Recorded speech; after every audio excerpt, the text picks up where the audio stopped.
Bismillahirrahmanirrahim. Assalamualaikum warahmatullahi wabarakatuh. Perkenalkan, nama saya Aldi dari Prodi Pendidikan Agama Islam. Di sini saya akan memaparkan materi tentang identitas nasional untuk memenuhi salah satu tugas pendidikan kewarganegaraan. Baik, adapun pada bagian pertama, bagian A, konsep dan urgensi identitas nasional. Identitas nasional dibentuk oleh dua kata dasar, ialah identitas dan nasional. Identitas berasal dari bahasa Inggris identity, yang secara harfiah berarti jati diri, ciri-ciri atau tanda-tanda yang melekat pada seseorang atau sesuatu sehingga mampu membedakan yang lain. Istilah nasional menunjukkan pada kelompok-kelompok persekutuan hidup manusia yang lebih besar dari sekedar pengelompokan berdasarkan ras, agama, budaya, bahasa, dan sebagainya. Dalam konteks pendidikan kewarganegaraan, identitas nasional lebih dekat dengan arti jati diri, yakni ciri-ciri atau karakteristik, perasaan atau keyakinan tentang kebangsaan yang membedakan bangsa Indonesia dengan bangsa lain. Adapun pada poin B, sumber historis, sosiologis, politik tentang identitas nasional Indonesia. Pada bagian pertama, sumber historis, sosiologis, dan politik. Secara historis, khususnya pada tahap embrionik, identitas nasional Indonesia ditandai ketika munculnya kesadaran rakyat Indonesia sebagai bangsa yang sedang dijajah oleh negara asing pada tahun 1908 yang dikenal dengan masa kebangkitan nasional bangsa. Pada bagian sebelum kemerdekaan, kesadaran ini muncul karena pengaruh dari hasil pendidikan yang diterima sebagai dampak dari politik etis atau etis politik pada bagian kemerdekaan.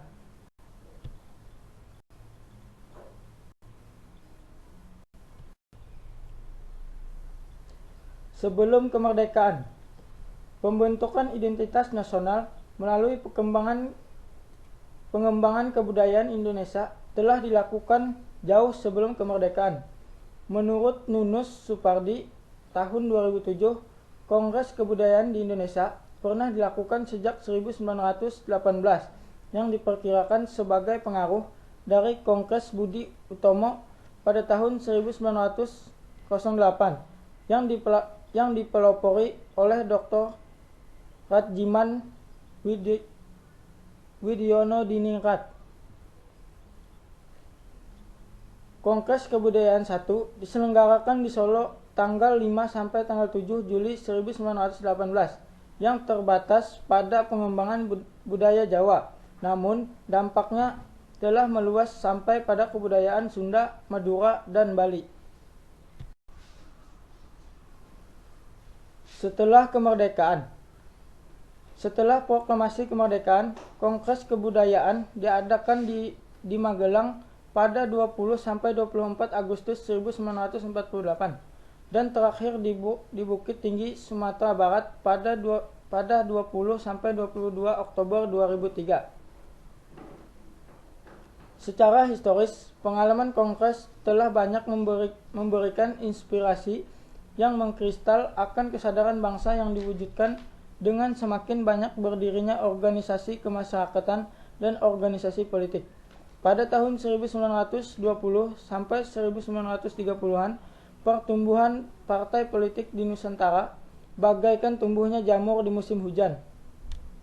Berdirinya sejumlah organisasi kemasyarakatan bergerak dalam berbagai bidang, seperti bidang perdagangan, keagamaan, hingga organisasi politik.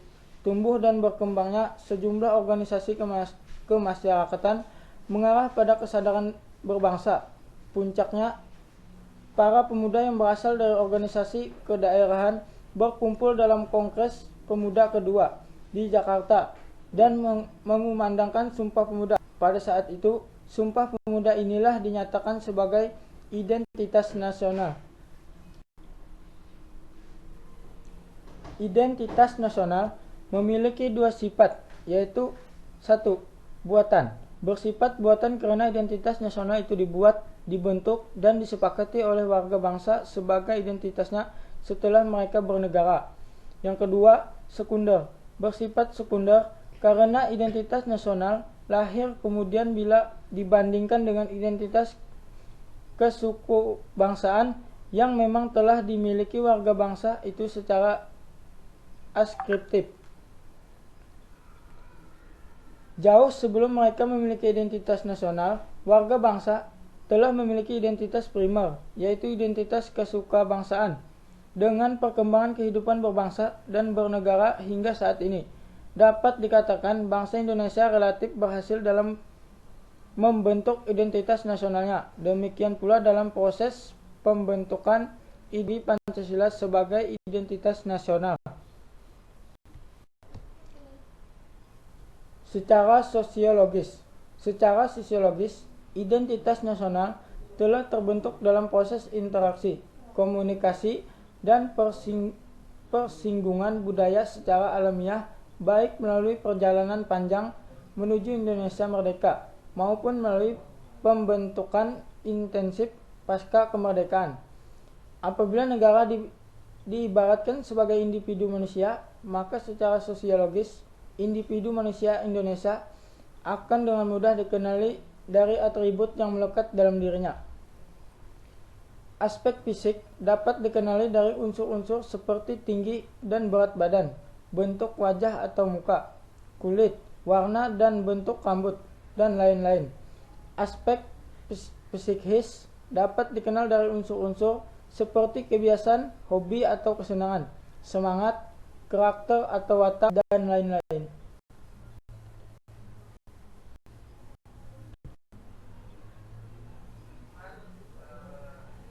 Secara politik, bentuk identitas nasional Indonesia yang dapat menjadi penciri atau pembangun jati diri bangsa Indonesia meliputi 1. Bendera negara sang merah putih. 2. Bahasa Indonesia sebagai bahasa nasional atau bahasa negara. 3. Lambang negara Garuda Pancasila. Dan keempat, lagu kebangsaan Indonesia Raya.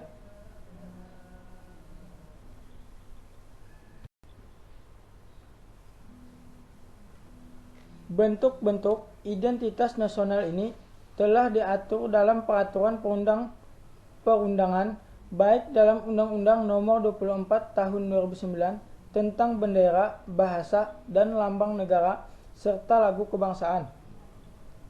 Dasar pertimbangan tentang bendera, bahasa, dan lembaga negara dan lambang negara serta lagu kebangsaan Indonesia diatur dalam undang-undang karena 1. Bendera, bahasa, dan lambang negara serta lagu kebangsaan Indonesia merupakan sarana pemersatu identitas dan wujud eksistensi bangsa yang menjadi simbol kedaulatan dan kehormatan negara sebagaimana diamanatkan dalam Undang-Undang Negara Republik Indonesia tahun 1945. Dan kedua, bahwa bendera, bahasa, dan lambang negara serta lagu kebangsaan Indonesia Raya merupakan manifestasi kebudayaan yang berakar pada sejarah perjuangan bangsa, kesulitan dalam keragaman budaya, dan kesamaan dalam mewujudkan cita-cita bangsa dan negara kesatuan Republik Indonesia. Adapun pada bagian C, dinamika dan tantangan identitas nasional Indonesia. Beberapa kasus dan peristiwa dalam kehidupan sehari-hari yang menjadi tantangan bagi identitas nasional yaitu: poin 1, lunturnya nilai-nilai luhur dalam praktik kehidupan berbangsa dan bernegara. Kedua, Pancasila belum menjadi sikap dan perilaku sehari-hari.